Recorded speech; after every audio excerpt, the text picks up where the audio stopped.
Nah, sesuai judulnya Wak, KHW hari ini akan mengisahkan dua makhluk gaib yang terlibat di kehidupannya Wawa aku ini ya. Penasaran kalian sama kisahnya kan? Jadi tanpa menunggu waktu yang lama kita langsung masuk aja ke ceritanya. Check it out.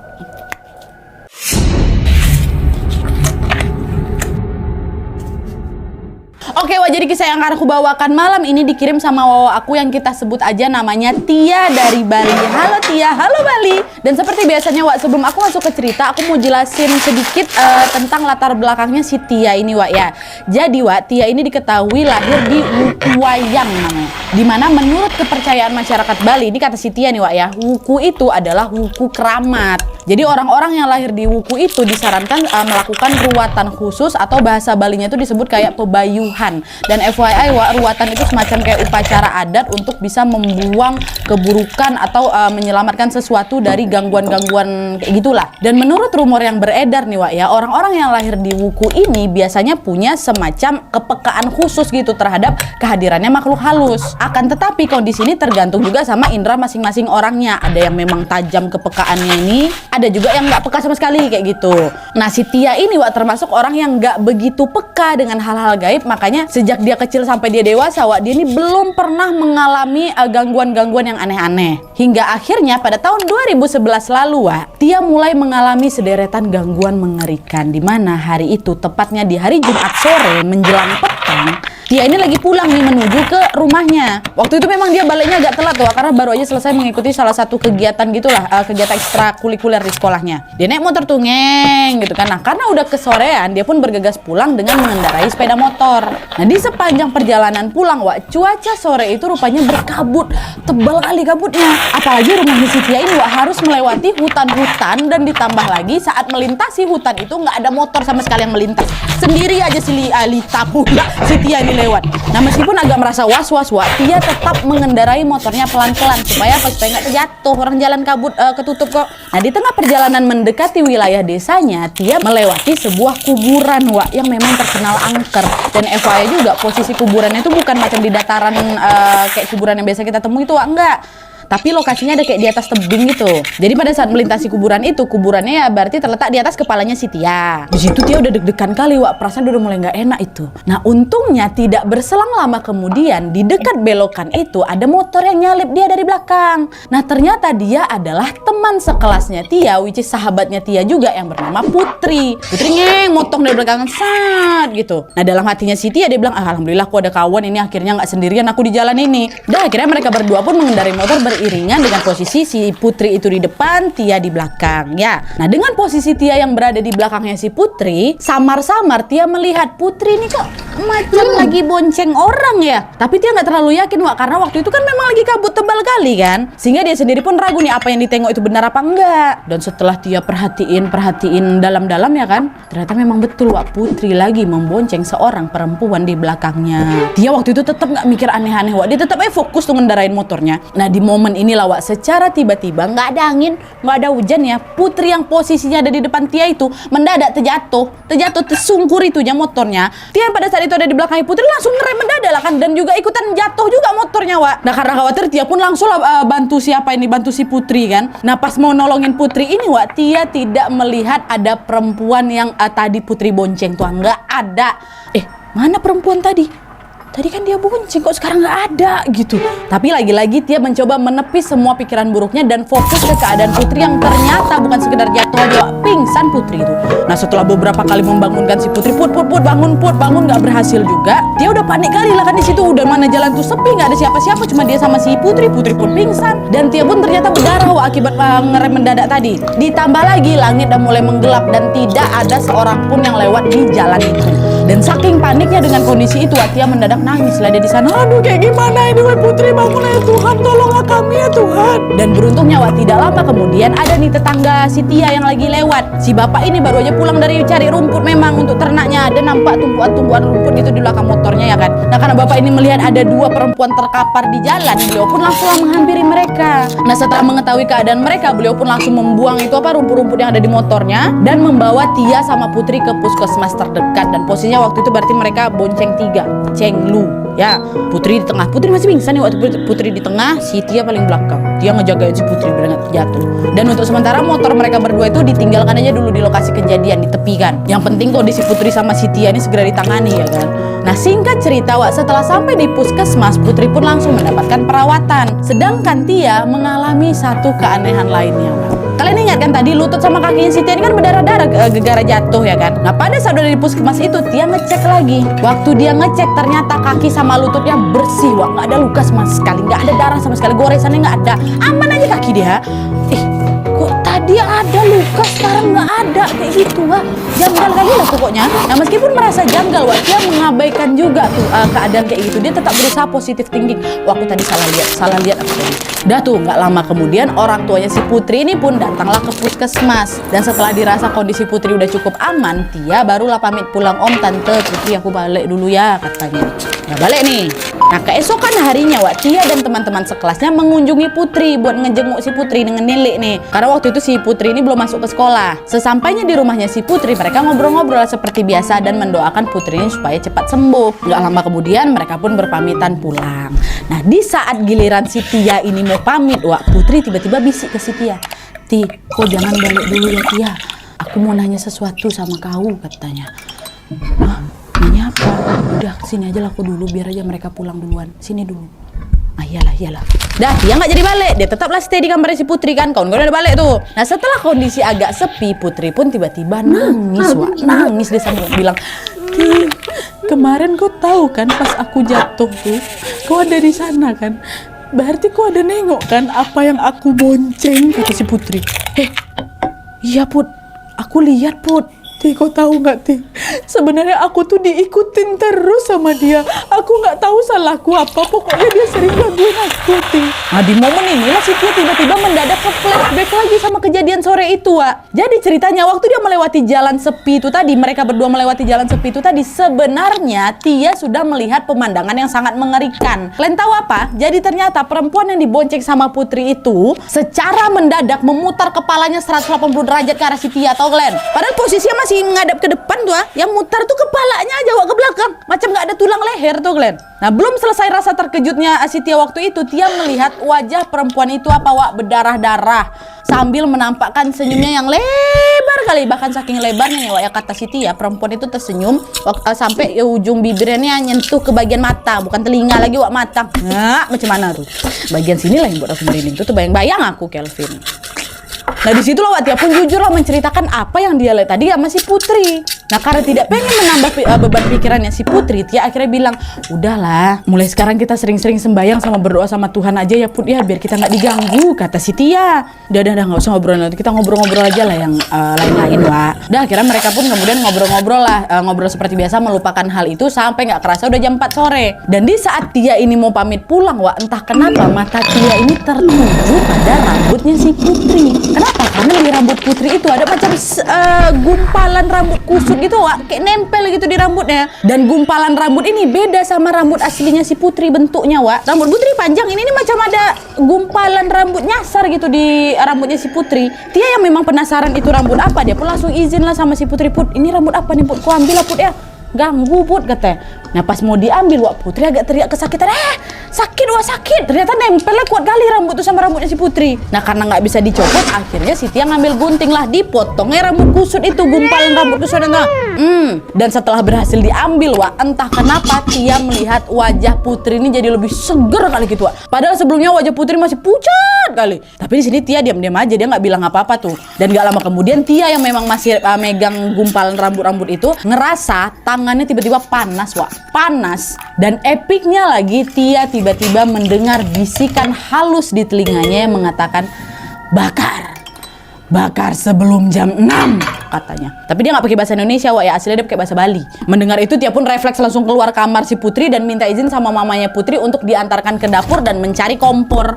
Nah, pas udah ada di dapur, Wak, Tia pun langsung nyalain kompor, baru langsung dibakar ya rambut tuh sampai habis. Nah, mamanya Putri yang ngeliat kejadian itu sebenarnya juga bingung, tapi beliau diam aja, Wak, kayak nggak mau ngambil pusing lah gitu. Dah, singkat cerita, Tia pun berpamitan pulanglah ke keluarganya si Putri. Nah, di sini, Wak, Tia nggak tahu rupanya membakar gumpalan rambut itu menjadi asal mula sosok perempuan yang awalnya mengganggu Putri pindah marah ke Tia. Sampai akhirnya pada malam harinya Wak, sepulang dari rumahnya si Putri, Tia pergilah tidur seperti biasa kan. Nah tapi Wak, pada malam itu Tia ini bermimpi didatangi sesosok makhluk tinggi besar, gigi sama kukunya panjang-panjang kali Wak. Dan sosok ini ternyata merupakan sosok hantu khas Bali yang dikenal dengan apa? Leak. Dan di dalam mimpi itu Wak, Tia ini sedang berada di dalam sebuah ruangan kosong yang putih bersih. Dan tidak ada siapapun di sana kecuali Tia sama si sosok itu. Nah si sosok ini menatap Tia sampai badannya Tia ini kaku, nggak bisa gerak. Ngapain dia nengok-nengok aku? Itu dalam hati si Tia kan. Dan tiba-tiba Wak, sosok itu mengatakan sesuatu yang membuat jantung Tia ini hampir berhenti berdetak. Si sosok ini bilang, matur suksma geh dek, yang artinya apa? Terima kasih ya. Dan terus sosok itu pergi aja ninggalin si Tia Wak. Ngilang deh. Nah disinilah Tia mendadak terbangun Wak dari tidurnya. Dia nengok ke sekeliling, ternyata masih di dalam kamarnya. Oh mimpi aku tadi itu. Udahlah aku abaikan aja lah kayak gitu. Cuma mimpi aja kok tadi, nggak ada apa-apa. Nggak usah mikir macam-macam kok Tia. Dah dia baliklah tidur lagi. Nah dia tuh kan Wak, sejak kejadian itu beberapa hari pun berlalu. Dia menjalani harinya seperti biasa. Dan selang beberapa hari Putri pun juga udah mulai masuk ke sekolah. Senanglah si Tia ini akan akhirnya mereka bisa barengan lagi. Dan FYI memang Wak, mereka berdua ini kemana-mana selalu bersama.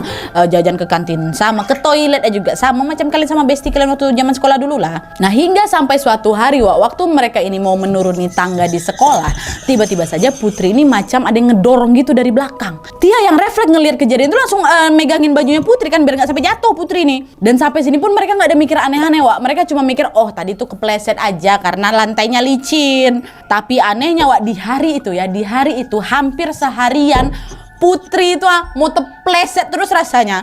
Macam di setiap sudut yang si Putri injak ini licin gitu Wak. Kan aneh kan. Bahkan puncaknya Wak, pas mereka lagi jajan di luar gerbang sekolah, di momen inilah gangguannya udah mulai nggak masuk akal gitu.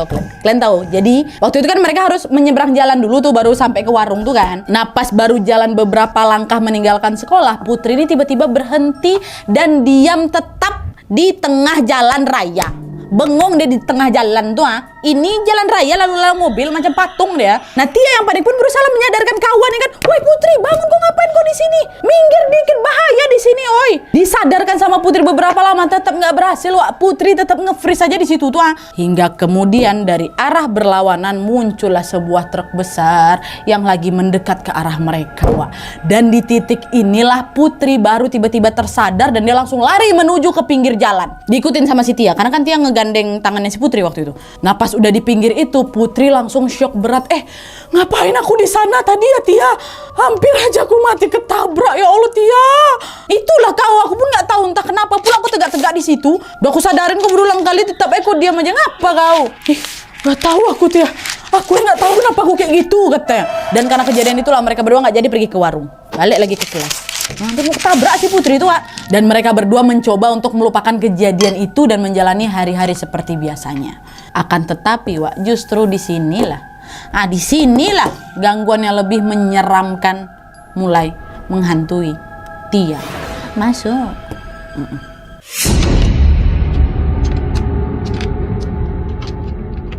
Nah sejak kejadian itu Wak, untungnya Putri udah jarang mengalami kejadian aneh. Tapi malah Tia pula yang mulai dihantui serentetan kejadian yang gak masuk akal Wak. Gangguan-gangguan itu dimulai dari gangguan-gangguan ringan lah, yang perlahan naik level gini Wak, sampai menuju ke gangguan ekstrim. Aku sebutin lah satu-satu nih Wak ya.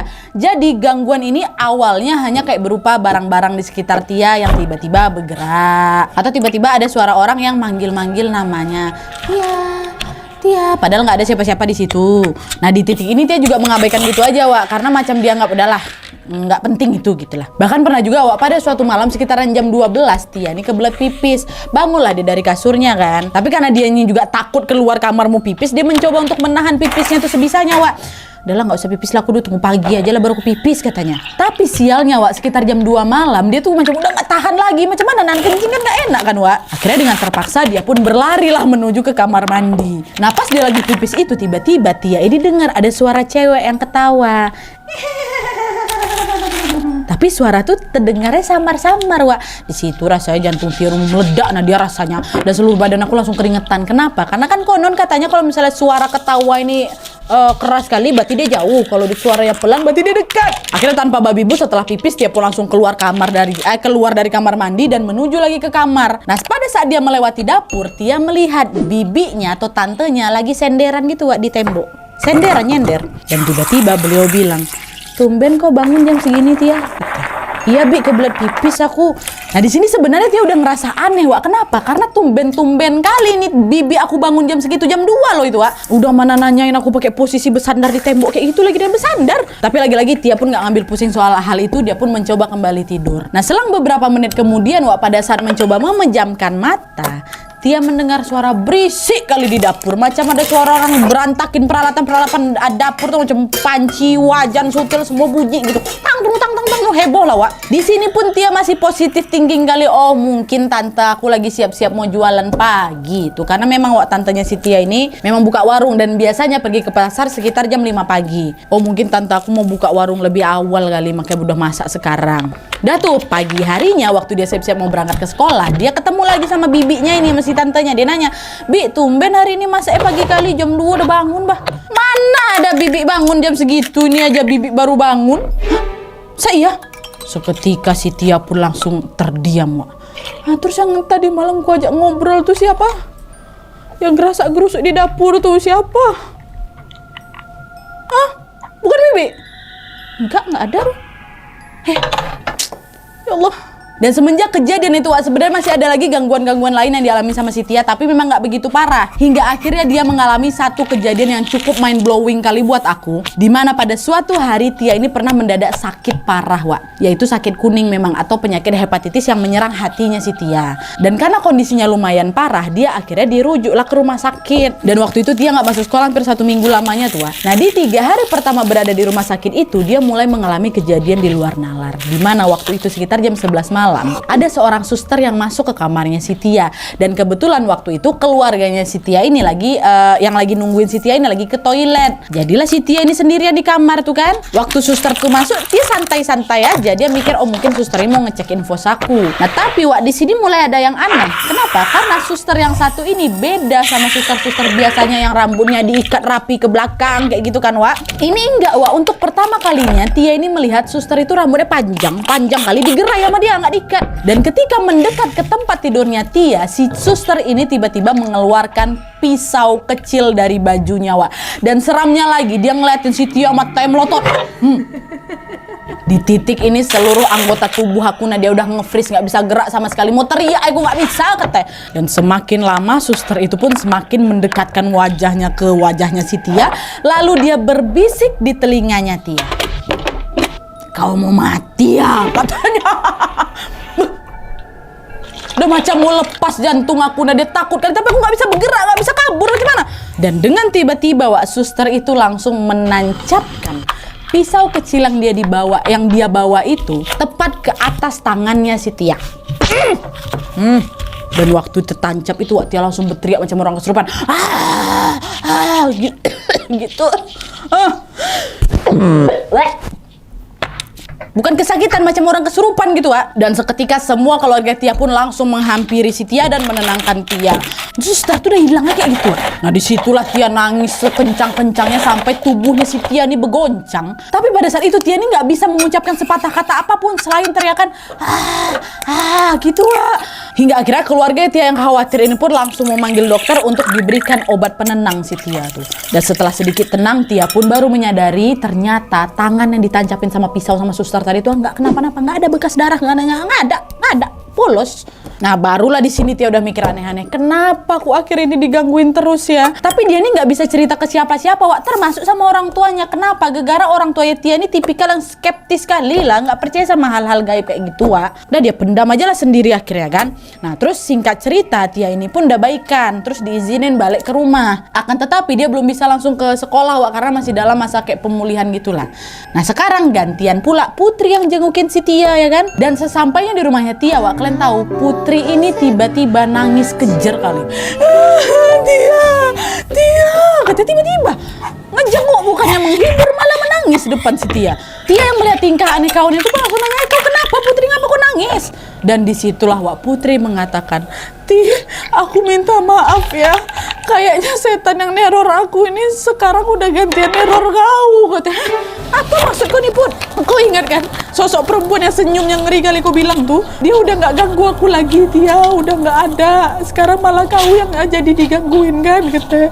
Nah Tia yang mendengarkan hal itu pun udah gak bisa berkata apa-apa lagi Wak. Sehingga dia cuman terdiam aja dia. Tapi dalam hatinya Tia tuh berpikir, oh pantesan akhir-akhir ini aku mengalami kejadian horor terus. Nah di situ mereka ngobrol-ngobrol tuh cukup lama. Si Tia menceritakan apa yang dia alami, gangguan apa yang dia alami. Putri juga, oh kayak gitulah Wak. Hingga akhirnya Putri pun berpamitan pulang. Nah sampai sini sebenarnya Tia udah nggak ngalamin teror mengerikan lagi Wak. Memang enggak. Hingga tibalah suatu hari di mana dia mengalami satu kejadian yang sangat membekas sekali dalam ingatannya. Apa ini penutup paling epic nih Wak. Jadi ceritanya Wak, pada suatu hari tepatnya di hari Sabtu Wuku Wayang, yaitu weton kelahirannya si Tia ini, jam 5:30 sore, Tia nih pergi mandi. Nah pas dia lagi siap-siap berpakaian sebelum keluar dari kamar mandinya, jadi Tia itu memang kebiasaan setelah mandi pakai bajunya di kamar mandi Wak, bukan di kamar dia. Nah waktu lagi siap-siap mau pakai baju, tiba-tiba lampu kamar mandi itu mati. Otomatis dia panik lah kan Wak, dan dia pengen buru-buru keluar dari kamar mandi itu. Dia carilah gagang pintu kamar mandi itu kan sambil meraba-raba karena posisi memang gelap kali Wak, nggak ada sinar cahaya yang masuk. Pada saat menemukan gagang pintu kamar mandi itu, dia pun berusaha untuk membukanya. Nah pas udah terpegang gagang pintu kamar mandi itu, di situ Tia sadar kok tekstur pintu aku ini bukan pegangan besi macam pintu aku biasanya, melainkan yang Tia pegang itu ternyata sebuah kulit yang kalau diraba macam kering kali Nat, kering kali. Dan sepersekian detik kemudian tiba-tiba lampu nyala Wak. Nah disitulah Tia tersadar bahwa gagang pintu yang dia pegang adalah tangan kuntilanak. Saking kagetnya si Tia tuh, Tia sampai terlempar ke belakang. Dan si sosok kuntilanak tadi tuh marah ke arah si Tia tuh. Bahkan kata Tia, kuntilanak tuh jambak rambut aku kencang kali itu, bentur ya badan aku ke tembok Nat, kata. Dan menurut Tia badan aku waktu itu sakit kali Nadia. Baru dia hempaskan aku sama dia, tapi lagi-lagi mulut aku terkunci macam gak bisa teriak gitu ah. Dan akhirnya Tia pun tergeletak tak berdaya di lantai. Dan samar-samar kuntilanak tadi ngomong, "Cai nas kelang mati bacai dini." Yang artinya, ini kau mati kau di sini, kata. Dan gak lama setelah itu Tia akhirnya hilang kesadaran Wak. Nah pengsan di Tia kamar mandi itu. Dan biar kalian tahu Wak, selang beberapa menit kemudian Tia tiba-tiba terbangun dalam posisi posisi tergeletak di depan kuburan seorang perempuan. Tahu? Tia coba lihat ke papan nisan itu kan. Papan nisannya bertuliskan Ayu. Ada tulis nama. Ayu. Tia waktu itu nggak kenal Nadia. Ayu ini Ayu mana gitu. Siapa orang ini? Kenapa aku ada depan makamnya kayak gitu? Nah Tia yang panik pun langsung berteriak minta tolong. Tolong. Tapi sayangnya nggak ada seorang pun yang mendengar Wak. Dan secara mendadak kuntilanak tadi datang lagi di depannya wajahnya si Tia. Dan dia berkata apa Wak? Mumpung sekarang Wuku Wayang, gimana kalau kau ikut aku aja? Sambil melengking, udah gak bisa aku melengking lagi Wak. Sakit tenggorokan aku. Di situ Tia udah takut kali setengah mati, dia sampai kencing-kencing Nadia katanya. Tia mencoba merapalkan doa-doa sebisanya dalam hatinya Wak. Dan di momen inilah tiba-tiba ada hembusan angin kencang kali Wak, sampai bulu kuduk merinding semua kan. Dan dari kejauhan ada sebuah cahaya kuning yang mendekat ke arah si Tia secara perlahan-lahan. Dan cahaya itu tiba-tiba berubah menjadi sosok hantu Bali yang kita tahu semuanya adalah Leak. Taring sama kuku panjang menjulur, nah dia matanya besar kali macam mau lepas. Tia yang melihat itu langsung gemeteran Wak. Ya gimana nggak takut, di hadapannya ada dua sosok, yang satu kuntilanak, satu Leak. Tapi Wak, sosok Leak tadi rupanya nggak nyakitin si Tia. Dia justru menyerang si kuntilanak yang ada di depannya si Tia tadi, macam berantem mereka nih Wak, cukup lama pula. Tia sampai memejamkan mata tuh Wak, saking nggak sanggupnya menyaksikan kejadian itu. Bertarung mereka dengan jantung yang berdegup-degup nggak karuan. Tia pun memohon dan berdoa kepada Tuhan supaya ya Tuhan, kalau mungkin ini akhir dari nyawaku, ampunilah semua dosa-dosaku Tuhan. Pasrah si Tia nih Wak, karena waktu itu aku udah nganggap Nadia ya, kejadian itulah akhir hidup aku. Hingga sampai di saat Tia udah pasrah kali dengan apa yang menimpanya, sosok Leak itu tiba-tiba mendadak melayang mendekati Tia. Semakin dekat, semakin dekat. Akhirnya Lea itu turun dari sekitar 5 meter di depan aku, Nat. Dia berjalan ke arahnya si Tia, tapi anehnya Wak, semakin dia mendekat, sosok itu malah berubah jadi sosok nenek-nenek, Wak. Bukan lagi sosok Lea yang mengerikan tuh, tidak. Dan di saat itu pula nenek itu tersenyum sambil memegang kedua pundak si Tia. Nenek tersebut kemudian berkata, "Untung kau tidak kenapa-napa. Makasih ya sudah selalu sering menjaga putri," katanya. Dan dalam satu kedipan mata Wak, Tia udah gak nengok apa-apa lagi. Iya. Yang ada yang dia tengok apa?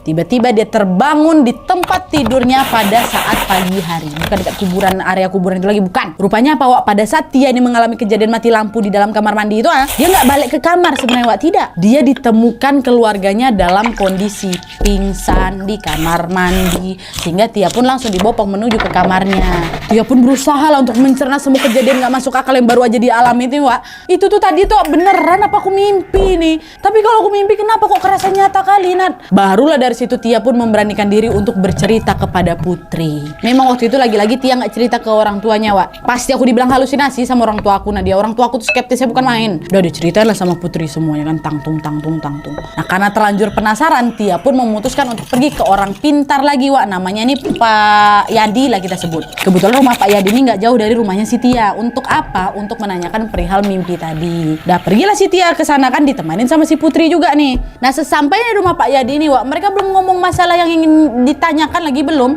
Tiba-tiba aja Pak Yadi ini bilang, "Mau nanyain soal mimpi kau ya?" kata.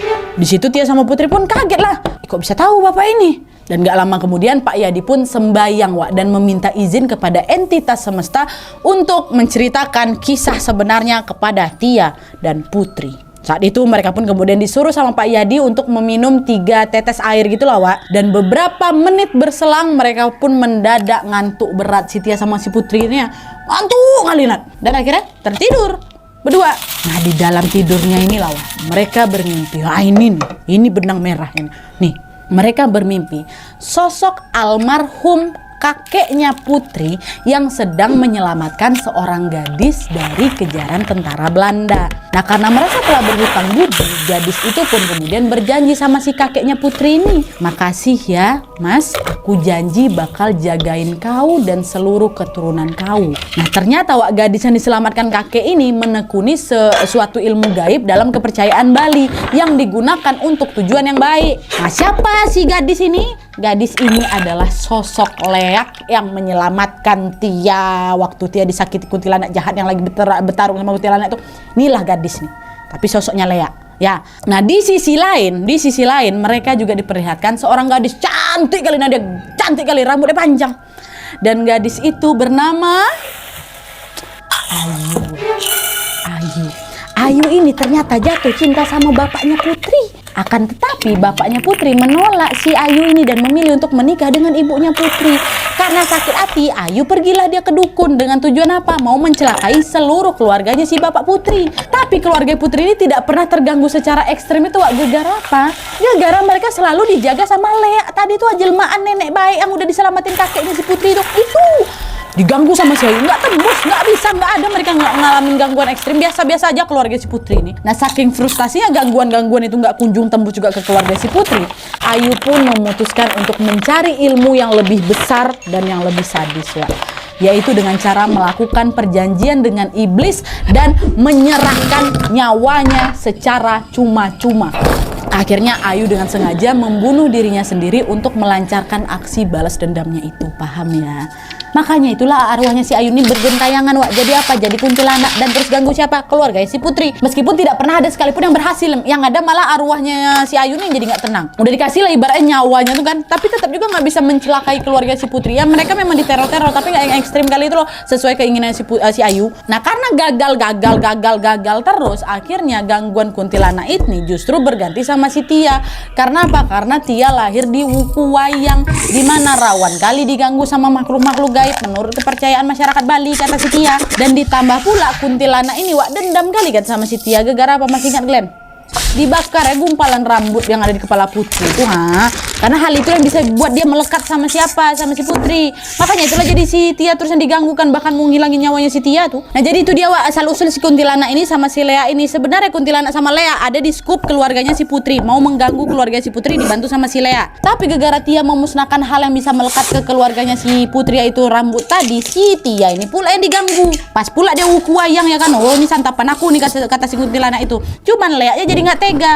Tia nih sahabatnya Putri, orang yang memang aku jaga. Akhirnya Lea ini beralih bentar lah ke si Tia untuk melindungi Tia dan memusnahkan si kuntilanak Ayu tuh, paham ya? Main blowing kali kan Wak, ya Allah. Barulah dari sana mereka merasa cukup lega, akhirnya mendapatkan penjelasan dari semua kejadian aneh yang mereka alami. Tia sama Putri juga berterima kasih kepada Pak Yadi dan mereka berpamitan pulang. Dan pada saat itu Pak Yadi tiba-tiba berkata, udah jangan kau pikir terlalu dalam ya nak ya. Yang penting jangan lupa berbuat baik, membantu sesama dan juga sembayang, kata Pak Yadi. Dan Pak Yadi juga menyarankan Tia untuk segera melakukan upacara pabuyuhan agar dijauhkan dari gangguan-gangguan itu lagi Wak. Iya Pak, terima kasih banyak Pak ya. Dah akhirnya mereka pergi lah ini balik ke rumah. Dan sejak saat itu mereka pun menjalankan pesan-pesan dari Pak Yadi dan tidak pernah lagi mengalami gangguan-gangguan aneh dari makhluk-makhluk gaib Wak. Alhamdulillah ya Allah. Oke Wak, jadi itu tadi cerita dari Tia yang hampir saja hilang nyawa akibat dendam kesumat dari kuntilanak ini. Untungnya dengan berdoa dan berbuat baik, dia akhirnya dijauhkan dari gangguan-gangguan mengerikan ini. Menurut kalian gimana cerita ini Wak? Bagian mana yang paling bikin kalian deg-degan? Jangan lupa komen di bawah Wak ya. Terlepas dari kalian ini mau percaya apa tidak Wak ya, tapi intinya dari cerita ini kita macam diingatkan lagi untuk ikhlas menolong sesama dan berserah diri kepada Tuhan. Karena kedua hal itu akan membuat hidup kita lebih aman dan tentram, percayalah ya. Dan buat kalian juga pengen berbagi kisah horornya, tulis aja kisah horor kalian ke email di bawah ini selengkap mungkin, sertakan juga nomor WhatsApp sama Instagram kalian supaya nanti aku gampang hubungin kalian waktu cerita kalian di up di KHW part selanjutnya. Oke Wak, jadi sekian dulu videonya. Terima kasih banyak yang sudah menonton. Kalau kalian suka video ini, klik like-nya, jangan lupa komen di bawah untuk ide dan saran-saran video selanjutnya. Jangan lupa nyalain notifikasinya supaya kalian tahu kalau aku upload video baru. And as always, jangan lupa untuk klik tombol subscribe supaya kalian sama-sama tahu informasi menarik dan menegangkan dari channel aku. See you next video, bye.